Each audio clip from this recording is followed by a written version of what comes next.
कमज़ोर रहे बच्चे, ज़्यादातर कमज़ोर।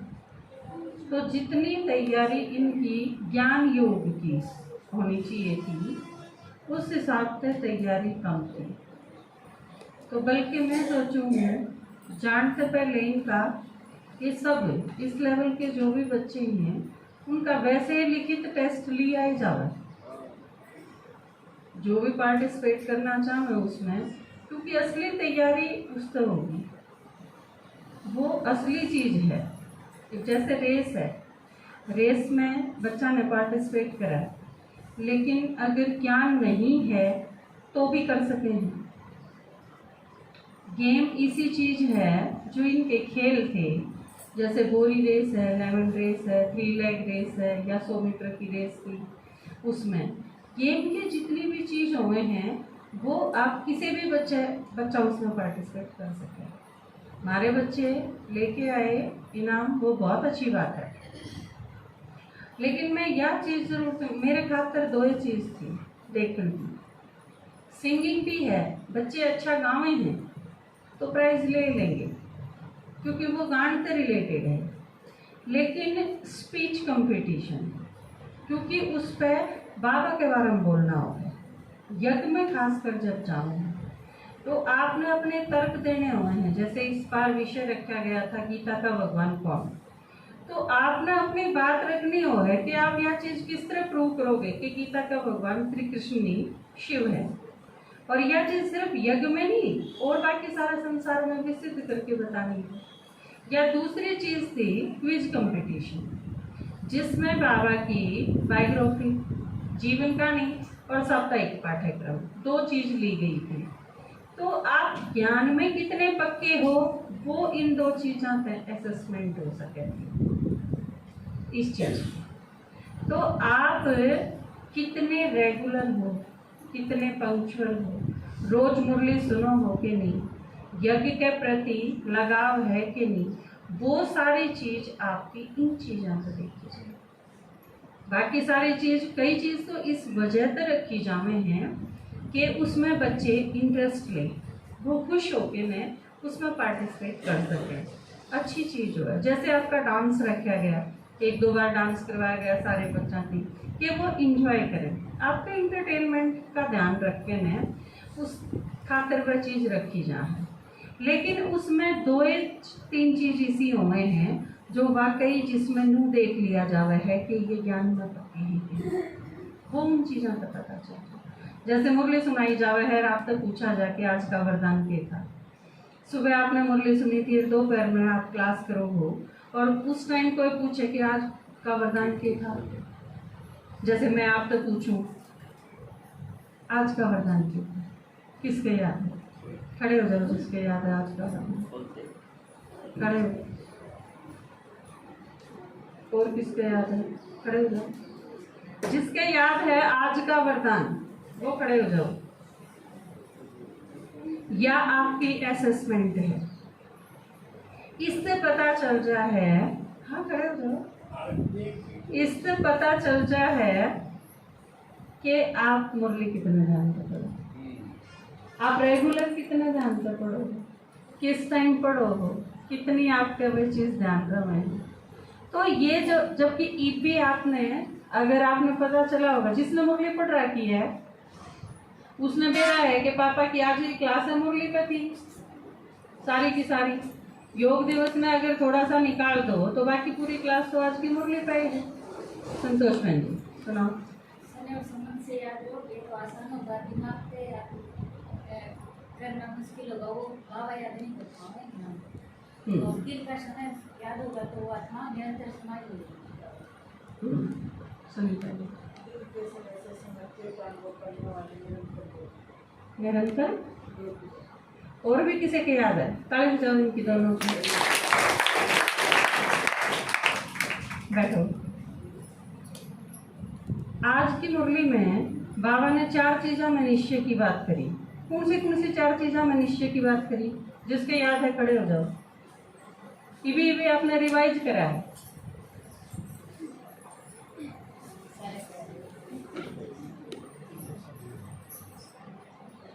ये सारे जो खड़े हैं इनने छोड़ के ने बाकी क्या ने मुरली नहीं पढ़ी यार। मुरली आप सारे नहीं पढ़ते। बाबा ने कहा आप सांझ न पढ़ा करो, पढ़ा करो। चलो मैं एक तो पूछ लूँ बंटी। बाप में दीदी और आप में और ड्रामा में और ब्राह्मण में।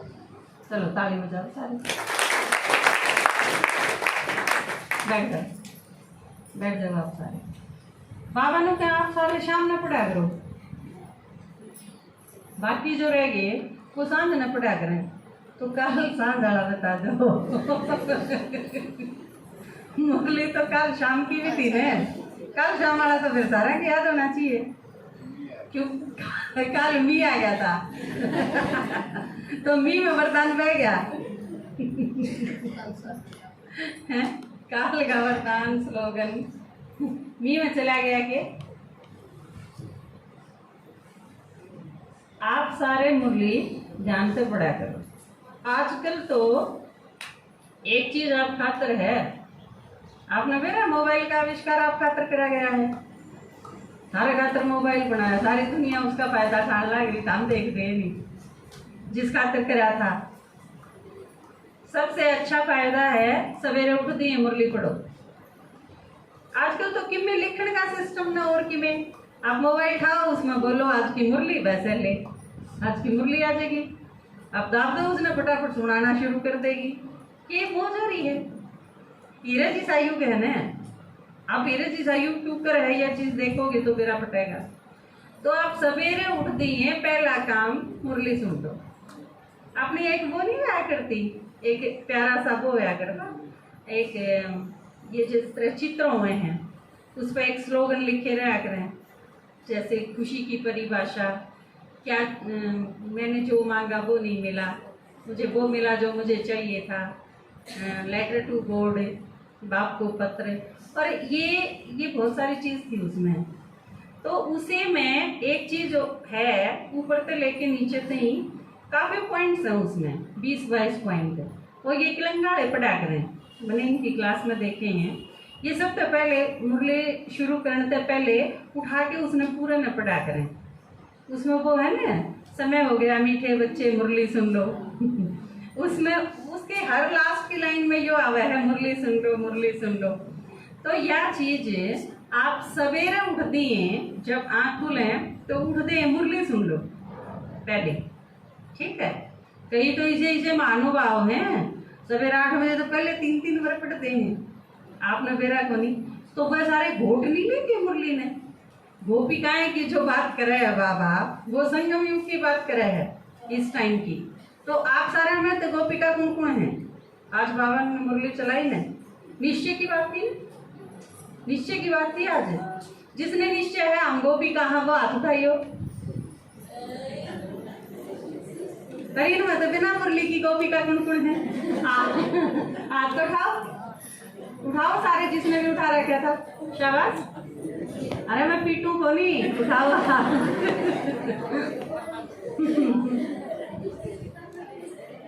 ठीक है, नीचे कर लो। आप सोचो बिना मुरली की गोपिका थी कोई? जिसने मुरली से प्यार नहीं हो, मुरली की दीवानी नहीं हो, इसी कोई है? अपना एक गीत नहीं है, मुरली की दीवानी मेरे कौन याद? गीत भी नहीं याद। मुरली की दीवानी मेरे हाथों में सितार है, साक्षीपन की सीट बैठूं, भक्तों को नहीं हारूंगी। तो उसमें आवे है बाबा का, वह है बाबा के बच्चे गोपिका, वो हैं जिनका मुरली से प्यार है। ये तो आज की मुरली में बताया, आज की क्लास में बताया ना कि आदमी तो बहुत बढ़िया पर बात तेरी दे लगी नहीं। फिर ईसाई नहीं हो जाएगा। अब बाबा तो बहुत अच्छा है, बाबा ते प्यार भी बहुत है, पर मुरली सुनन की फुर्सत या तो उसी हो जाएगी। और बाबा ने एक मुरली में क्या था, मेरे ते प्यार मतलब मेरी मुरली ते प्यार। अगर मुरली ते प्यार नहीं तो मेरे ते प्यार नहीं, मैं नहीं मानू बाबा।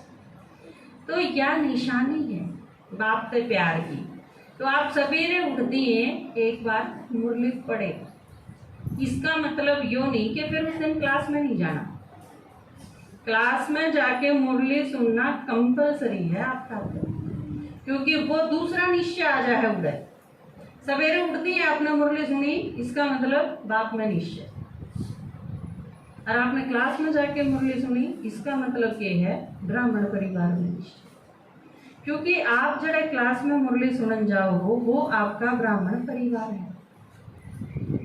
बाबा सतयुग में को नहीं आवे, सतयुग में नहीं, त्रेता में नहीं, द्वापर में नहीं, कलयुग में नहीं, 4 युग हम को नहीं आओ बाबा तो उल्टा बोड़ के फिर आड़ा संगम युग पे फेंटेगा।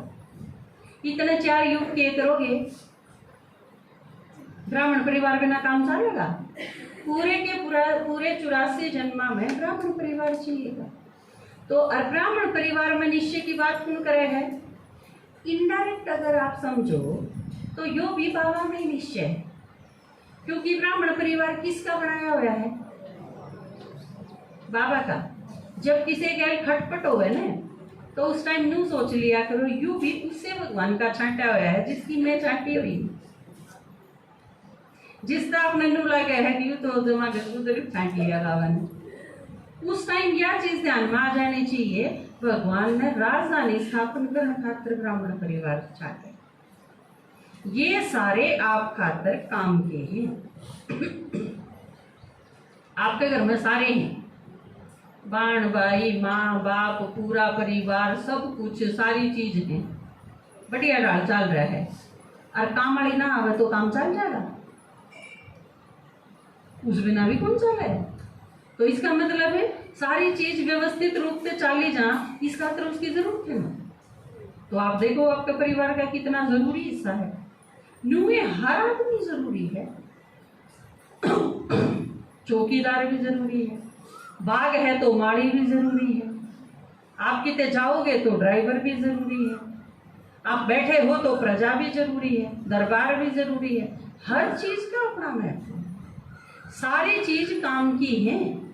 तो यह समझ होनी चाहिए कि ये सारे के सारे मेरे खातिर, मेरे परिवार के मेंबर, मेरी राजधानी खातिर छांटे हैं भगवान। और उससे बढ़िया सिलेक्शन किसी का हो नहीं सकता। बाबा तो अच्छा सिलेक्ट करके कोई नहीं दे सकता। आपने अगर कोई यह चीज कह दे कि आप इस सारी दुनिया में तो 9 लाख में छांटो, आप छांट दोगे 9 लाख? तारी छोरी खातिर एक छोरा छांटना हो उसमें तो डूबिया लेके जाए। वो तो आधे ने दारू पीनिया पावे है, आधे ने निठल्ला पावे है, आधे ने इसा छोरी ने गाड़व की जा है, आधे इसे पावे जो पीटे जावे हैं, आधे इसे पावे हैं जो दबू इतना है कि मैं बोले नहीं सकता, छोरी ने मुँह बेमौत मरना पड़ा है। तो जब एक आध तो चोरी हुआ है, 1 2 3 घड़ी हो जाएंगी, वह 3 लड़के सारी दुनिया में तो छाटन में तो आसन बोल रही गोडे टूट ले हैं। 9 लाख आत्मा छाटनी पड़ जाती तो थारा कितना भारा काम भगवान ने ठा रखा है। अब थारे खातिर छाटू में बाबा छाटे हैं मारे सारा खातिर उन छाटिए हैं ये जो सतयुग में हमारे परिवार में आओगे, जो हमारे दरबार में आओगे, जो हमारी प्रजा बनेंगे, जो हमारे रिश्तेदार बनेंगे, जो हमारे पड़ोसी बनेंगे, ये सारे भगवान छाट छाट के देने लग गए ना। तो एक छाटनिया ला के तो देखा सिलेक्शन कमेटी वाले कितने रुपये ले हैं आपने बेरा है। छाट छाट के कर्मचारी लाने उन्होंने कौन मास्टर लागेगा, कौन पटवारी लागेगा, कौन तहसीलदार लागेगा। सिलेक्शन बोर्ड हो है और सिलेक्शन बोर्ड वाले करेंगे हैं आदमियों ने छाटे हैं कौन कौन लाए जाने चाहिए, और उसमें सारे धांधली पावे है। छाटना ही को नहीं आंदा, सब में रोड़ पावे है। कोई छाट ला लो चाहे थोड़े दिन पाछे उस पर केस हो जाए, लेकिन भगवान इतनी बड़ी डाल छाट के देने लग रहा है। आपने ऐसा मानना चाहिए उसका कि आपके इतने सारे काम करके देवा है भगवान कुएं फ्री में। और जिसका हमने केला के है गलत फहमी यह हो जाए जब हम भगवान के काम लग रहे हैं। भगवान तड़के तो जानती हमारे काम लग रहा है। राजधानी किसने चाहिए, सतयुग किसने चाहिए, देवता किसने बनना है, पूरा परिवार किसने चाहिए। 36 प्रकार के भोजन बाबा खाओगे कि आप खाओगे? तो बताओ, आप खातर सारा कुकरम खाड़ा और आपने नू लागे है हम भगवान के लाग रही है। 1 घंटे की क्लास भी आप करा हाँ तो के लागे है जरूर हम शान करा हाँ का आगे हाँ हम क्लास में ठीक टाइम पे लागे है नहीं सा। तो आप देखो कितनी गलत बात करा हाँ था। जबकि भगवान आया यूं हमारे परेशान, वो ज्ञान सुनावे यो हमारे परेशान, वो सारे काम हमारे करने लग रहा है यो हमारे परेशान। वो तो करे ही करे है। जहाँ तक कई बार बाबा की तो है कि एक दे के बदले में पदम ले लो हो, पर फिर भी नू संकल्प आ जाके मन में भगवान ती दिया। इस तो मोटी गलत फहमी और क्या होगी। तो बहुत सारे कंफ्यूजन रह जावे हैं ज्ञान मार्ग में आया पाचा सारी चीज हमारे खातिर करने लग रहे। आज की मुरली में भी था स्लोगन क्या था आज की मुरली का, निर्विकल्प। और निर्विकल्प के साथ एक शब्द और था, निस्वार्थ। और निस्वार्थ बाबा ने मुरली में बताया है कि निस्वार्थ एकला मैं ही हूं, हारा सारा का स्वार्थ है। आपा सारे प्रदर्शनी करा हाँ ज्ञान सुनावा हाँ तो भी स्वार्थ है। आम सारे स्वार्थ के बिना नहीं करते। बाबा ने प्राप्ति दिखानी पड़े है। देखो तुम देवता बनोगे, हमने के पद चाहिए उस अनुसार पुरुषार्थ करो, के बनना है। हमारे पास स्वार्थ है लेकिन बढ़िया स्वार्थ है, यह अलग बात है। पर परमात्मा का तो किसाए भी को नहीं। एक अकेली आत्मा इसी है जो निस्वार्थ भाव से सब कुछ करे, उसने छोड़ के और कोई। और हम सारे कई बार के करा हाँ उसके और दुनिया में और जो बहुत सारे हैं उन करों के बीच में जब तुलना करनी पड़ जा तो हम 1 मिनट में उनमें छांट ला।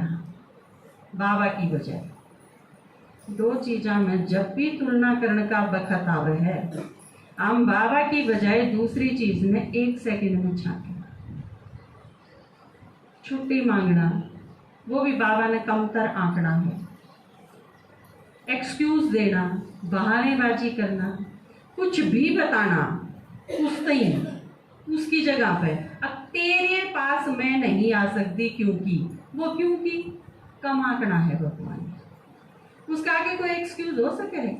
और जबकि दूसरे शब्दों में अगर देखा जाए तो हमने न्यू बेरा है कि वो काल है, जाना उसी के दौरे पड़ेगा। और जब उस दौरे जाना है तो कोई एक्सक्यूज काम कौन देता। उसके बावजूद भी हमेशा करंट पे बाज नहीं आते। तो यह चीज बहुत अच्छी थी खैर कि बच्चे गए, अच्छा भी अनुभव करके आए क्योंकि बाबा का घर है। और देखो आप आशा दीदी हैं, उनने कितने बड़े लेवल पे और कितनी नीचे स्तर पर उतर के ने क्या चीज का अंदाजा लगाया कि बच्चे किस किस चीज से खुश होंगे। ये किस चीज से, इन खातर पिकनिक, इन खातर समोसा, इन खातर ब्रेड पकौड़ा, आइसक्रीम, गोल गप्पे, इन सारी चीज़ों से खुश होंगे बच्चे। इन्हें खाने में के चाहिए, इन्हें डांस कर दिया नहीं के चाहिए, इन्हें पिकनिक में के चाहिए, इन्हें झूलन में मज़ा होगा। ये सारी चीज़ें बीच में ज्ञान योग की जो चीज़ करी गई वो इसे हिसाब दें कि इन्हें उसमें खेल लागे, भारी नहीं बने इन खातर। तो आप देखो जो लोग इस लेवल पे आके सोचे हैं अब इनका व्यक्तित्व बहुत निखरे, उस खातिर ये चीज अरेंज करी जावे हैं। यो शान नहीं है यज्ञ का ना, तो किसी के बालका ने बुला के न पूर्ण सिर दर्दी लेन लागे। हम अपनी ननता के बालका ने भी नू सोचो ये 10 दिन की बजाय 2 दिन में चले जा तो ठीक से सोचो नहीं हो। दूसरे के बालका ने वो ठीक है, उनका आगे चिकनी चुपड़ी बात करनी पड़े, आपने उनकी सूट साड़ी भी देनी पड़े क्योंकि थाम भी ले आओ। तो जहाँ तक वह चीज उतरम पात्रम करने खातिर ये सारी चीज ठीक है, लेकिन चावे कौन है। और आप यज्ञ का बड़ा दिल देखो, भगवान के घर का नहीं तो बच्चे की बजाय बड़े आवे, शांत रहेंगे, उछल कूद नहीं मचाओगे, चुपचाप बाबा ने याद करेंगे, क्लास करेंगे, सेवा में भी सहयोग करेंगे। आसान नहीं है, लेकिन आप देखो आपके बच्चे हैं। ईब यज्ञ ने एक चीज और शुरू करी है, आपने पता चला हो कई जगह आपने वृद्धाश्रम बनाए गए हैं, क्योंकि यज्ञ में है वो इस चीज पे विचार करा गया कि मान लो आप दोनों यज्ञ में हो या एक माता है वह यज्ञ में है, क्योंकि भगवान का नहीं चलते यानी और तो उन्हें मुकाबला करना पड़ जाए, और तो उन्हें विरोध हो ले है। अब ये गणी के बन रही है, धीरे धीरे उनसे किनारा ही हो जाए। आप सबका बच्चे हैं वो सारे अपने अपने ढंग से सेटल हो जाए हैं, जो ज्ञान में नहीं चलते, वरना उनके साथ खान पान मिले ना उनके साथ रहन सहन मिले, तो वो अकेले अकेले हो जाए। फिर लास्ट में उनके क्यों हो जाए है भाई, कौन तो उनका करेगा। जब बहू है ना बुला के करवावे तो बहू तो फिर नहीं हुएगी, मैं तो प्याज गेरूंगी, तो फिर वह बेचारे क्या करें। सारी उम्र की तपस्या, सारी उम्र का उनका कराया, उन्होंने सोचा वो माटी में मिल जाएगा। और किम में कोई नहीं आवे कोई नहीं करे तो मुसीबत अकेले क्यों करें। तो यज्ञ ने यह चीज देख दी यानी बहुत अच्छे लेवल के उन खातर एक टाइप के वृद्धाश्रम तैयार करे गए हैं, जिसमें सिर्फ बीके होंगे और कोई नहीं होगा। सिर्फ अपने भाई बहना खातर जो बुजुर्ग होंगे वो सारे रहेंगे, अपनी ये बहन जी होंगी, भाई होंगे, वो उनकी देखभाल करेंगे, वो छोटे बच्चा की तरह हैं, सेवादारी हैं।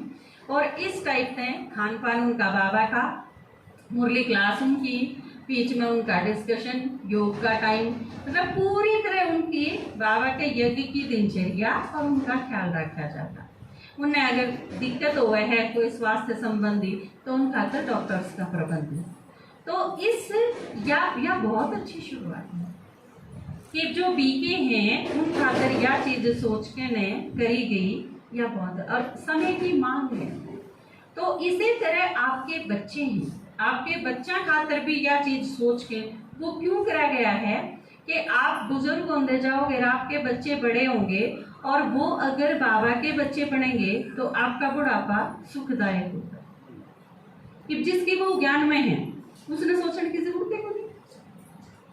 आप में तजिन की बहु विज्ञान में है, उन्हें कोई चिंता है कि मैं सोचने की जरूरत नहीं। मुरली भी वह सुनाओगी, खाना भी वह बना के देगी, बाबा की मुरली भी वह लगाओगी, क्लास भी आप खातर काट के देवेगी, बस कोई चिंता ही नहीं। तो इस वजह से कही जा है यह चीज कि आप अपने बच्चा ने यज्ञते अलग नहीं रखो, रेगुलर उन्हें इस चीज में कोशिश करो कि, और इसी में उनकी सुरक्षा भी है। आपका तो है उनकी सुरक्षा और उनका कल्याण भी इसी में समाया हुआ है। क्योंकि वो अगर सही लाइन पे हैं तो आप निश्चिंत, और वो आपके साथ हैं तो वे भी निश्चिंत है, आप भी निश्चिंत। तो यो एक सुखमय संसार है, इस ढंग से बनता चला जाए। तो जो छोटे हैं उन्हें प्रेरणा देने खातर, उनते समझाण खातर हम भी सोचा हाँ छोटे छोटे लेवल के कोई ना कोई प्रोग्राम इस टाइप के करे जाऊँ। लेकिन इस चीज़ खातर एक चीज़ का ज़रूर ध्यान रखो, आप 6ठी क्लास से नीचे जो छोटे बच्चे हैं वो नहीं लेके आओ क्लास में, क्योंकि वो डिस्टर्ब करेंगे। वो वैसे भी 6ठी क्लास से लेके रखे जावे हैं इस टाइप के प्रोग्राम, वो इस वजह से कि बच्चा थोड़ा सा समझने के लायक तो 6ठी से नीचे के बच्चे आप क्लास में संडे ने भी नहीं लेके आया करो। उनकी उछल कूद और वो ज्ञान और योग का जो वातावरण हो है उसमें डिस्टर्ब करते हैं, ठीक है। हाँ 6ठी तो ऊपर के लेवल के जो भी बच्चे हैं आप उन्हें ज़रूर लेके आओ, क्योंकि वो समझेंगे, सुनेंगे और वो भविष्य का स्वर्णिम दुनिया का आधार बने। तो ईब जो आए हैं मैं सोचूं हूँ वो अपना अपना अनुभव 3-3 मिनट में ज़रूर रखें कि वो क्या देख के आए, उन्हें क्या अच्छा लगा। और एक चीज़ खास कर 3 दिन के इस प्रोग्राम के बाद उनने भविष्य में क्या निश्चय करा है, एक संकल्प अपना। अब मैं उड़े जाके यो संकल्प करके आई, असली तीर्थ है ये, बाबा जो को है ना तुम्हारे तीर्थ न्यारे हैं, तो ORC तीर्थ है। आप सब छोटे छोटे तीर्थ करके आए हो, तो इसके साथ अपनी जो बात रखो, अनुभव जो सुनाओ, उसके साथ लास्ट में या जरूर बताओ कि आज तय मैं यो करूँगा, मैंने यो लक्ष्य रखे। रेगुलर मुरली सुनने का रखा है, या आए संडे क्लास करने का रखा है, या कोई आध घंटा योग में बैठने का रखा, कोई भी संकल्प जो आपने करा है, या बाहर की चीज ना खाने का करा है, कोई भी इस टाइप का ठीक है, जो संकल्प आपका, आप सारे सोच लो, जो भी करना है वो पक्का। है। आज मैं आप सबके सामने मेरा अनुभव प्रस्तुत करने जा रही हूँ। सबसे पहले तो मैं हमारी सुमन दीदी और दादाजी का धन्यवाद करती हूँ। इस ट्रिप में सहयोगी मेरे माता पिता और मीनू दीदी का धन्यवाद करती हूँ।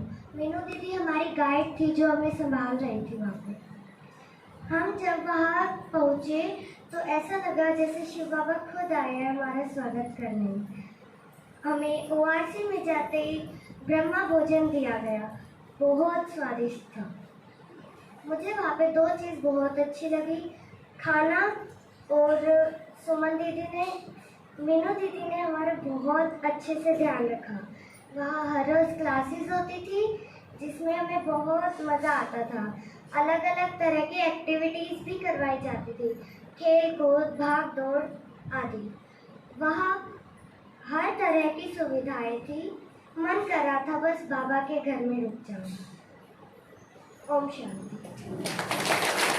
और मैंने निश्चय किया है कि मैं 3 घंटे योग में बैठूंगी। दुआ साथ है तो जरूर पूरा होगा। ओम शांति। मैं एक आत्मा हूँ, मेरे शरीर का नाम सारिका है। सबसे पहले तो दीदी जी और दादाजी का धन्यवाद करना चाहती हूँ कि उन्होंने हमें वहाँ ओआरसी में जाने के योग्य समझा। और वहाँ पे सबसे पहले जाते ही हमने ब्रह्म भोजन लिया, फिर जाते ही हमने पहले क्लास सुनी। और वहाँ पे जाते ही पहली बार मुझे ऐसा लगा कि क्लास में बोर नहीं हुए, सब कुछ समझ में आ रहा था। तो फिर हम रेस्ट के लिए गए। फिर हमने वहाँ पे डिजिटल डिटॉक्स के बारे में सुना। डिजिटल डिटॉक्स मतलब एक लड़का था, उसने वो इतना फ़ोन देखता था, वो पागल हो गया था। उसके 2 मिनट के लिए उसके दूर फ़ोन चला गया तो उसे दौरे पड़ने लगे थे। फिर हमने बाबा का मैथमेटिक्स सीखा जिसमें 0 से लेकर 16 तक गिनती थी। जैसे 0 का मतलब आत्मा, 1 का मतलब गॉड इज 1, 2 का शिव शक्ति, जैसे 16 तक। ओम शांति। मैंने निश्चय किया है कि मैं डेली संडे को क्लास में आऊँगी। संकल्प है उस रूप में हमें पता चले है कि कितना अच्छा अनुभव करके आए हैं। ओम शांति। मैं एक आत्मा हूँ और मेरे शरीर का नाम साक्षी है। पहले तो मैं सुमन दीदी का और अपने दादाजी का धन्यवाद करती हूँ और जिन्होंने मुझे जाने का मौका दिया उनका भी धन्यवाद करती हूँ। जब हम पहली बार ओआरसी में गए तो मुझे बहुत ही अच्छा लगा। वहाँ पे हमने पहले जाते ही ब्रह्मा भोजन किया, फिर हमने क्लास की। क्लास हमें बहुत ही अच्छी लगी। वहाँ पे बहुत ही कुछ समझाया और समझ में भी आया। और मैंने ये निश्चय किया है कि मैं रोज़ मुरली सुनूंगी और रोज़ क्लास करूंगी और ज्ञान सुनाऊंगी। ओम शांति। सारिका ने भी मिला और एक तरह से जितना अच्छा अनुभव ये करके आए हैं और जिस हिसाब से सुना है अपना अनुभव, यो यकीनन इनका पुरस्कार है। तो हमारी तरफ से हम जो इन समझा कि ये सारे पुरस्कार विजेता हैं, क्योंकि बाबा के घर से इतनी अच्छी प्रेरणा लेके आना जो अपने आप में पुरस्कार तो कम नहीं है। वो पुरस्कार तो हमेशा ही जीते जा सकते हैं।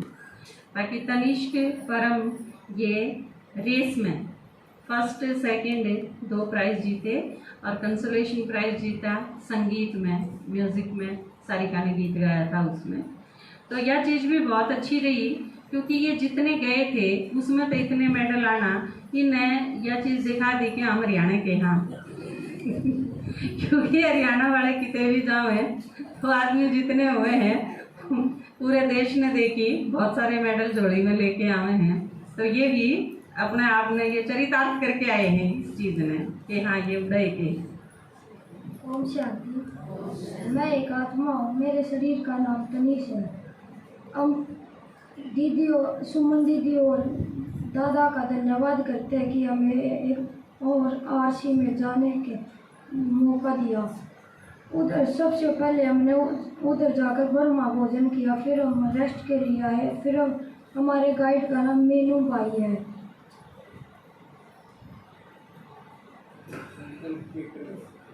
मैं ये निश्चय करता हूँ कि मैं डेली मुरली पढ़ूंगा और योग लगाऊंगा और डेली संडे आऊँगा। ओम शांति।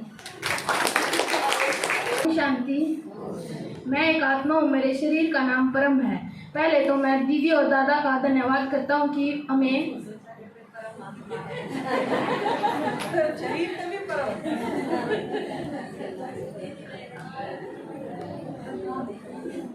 धन्यवाद करता हूँ कि दीदी ने हमें ORC में जाने का लायक समझा।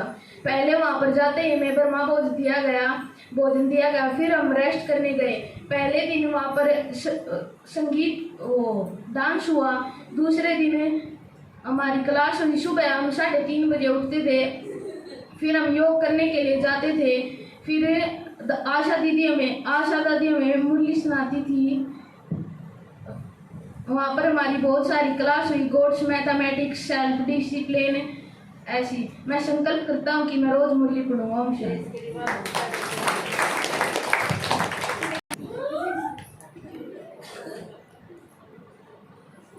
ओम शांति। शरीर का नाम सार्थक है।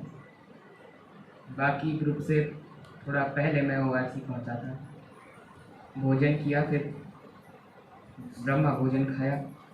फिर ग्रुप के साथ वेलकम सेशन में गए। वहाँ पे आशा दीदी ने क्लास कराई। फिर खाना खा के रेस्ट के लिए गए। फिर शाम को डिजिटल डिटॉक्स के ऊपर क्लास हुई। उसके बाद एक्टिविटी करवाई गई। रात का खाना खा के फिर बाबा के कमरे में जाके मैंने योग किया। फिर अगले दिन सुबह 3:30 बजे उठ के योग करने गए। योग करने के बाद सबसे पहले मुरली क्लास में गए। मुरली क्लास में जाने के बाद नाश्ता किया। नाश्ता करने के बाद क्लास हुई। क्लास के बाद स्पीच कंपटीशन था, उसमें हिस्सा लिया। स्पीच कंपटीशन का टाइम हमें 3 मिनट दिया गया था। तैयारी 3 के हिसाब से करके गए थे, लेकिन वहाँ पे जब बोलने वाले बच्चे ज़्यादा हो गए तो उन्होंने टाइम 1.5 मिनट कर दिया। तो अब जल्दी में उसमें से थोड़ा पार्ट हटाया, क्या बोलना है क्या नहीं बोलना है। फिर उसके बाद क्विज कंपटीशन में भी हिस्सा लिया था।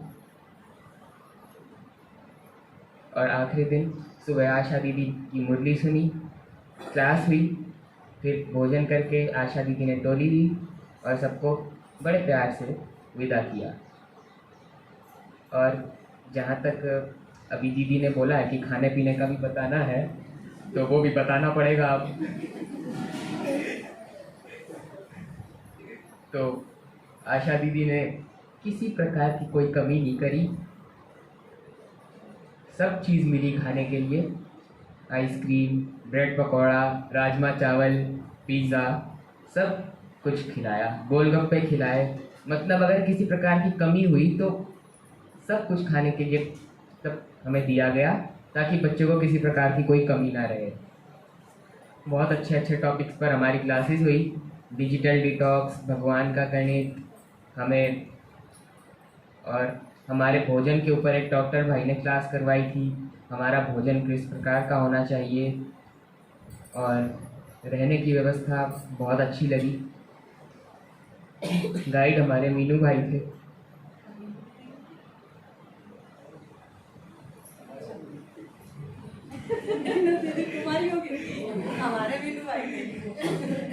फिर खाने पीने और रहने की किसी प्रकार की कोई कमी नहीं होने दी आशा दीदी ने। फिर आखिर दिन टोली ली। ज्ञान, बहुत अच्छा ज्ञान मिला वहाँ पे हमें। सुबह 3:30 बजे अपने आप नींद खुल जाती थी। फिर योग करके आते थे। और निश्चय करने के लिए तो वहाँ बहुत सारे मिले, तो मैंने निश्चय ये रखा है कि रोज़ रात को सोने से पहले बाबा को अपना पूरे दिन का हिसाब किताब दे के सोएंगे। ओम शांति।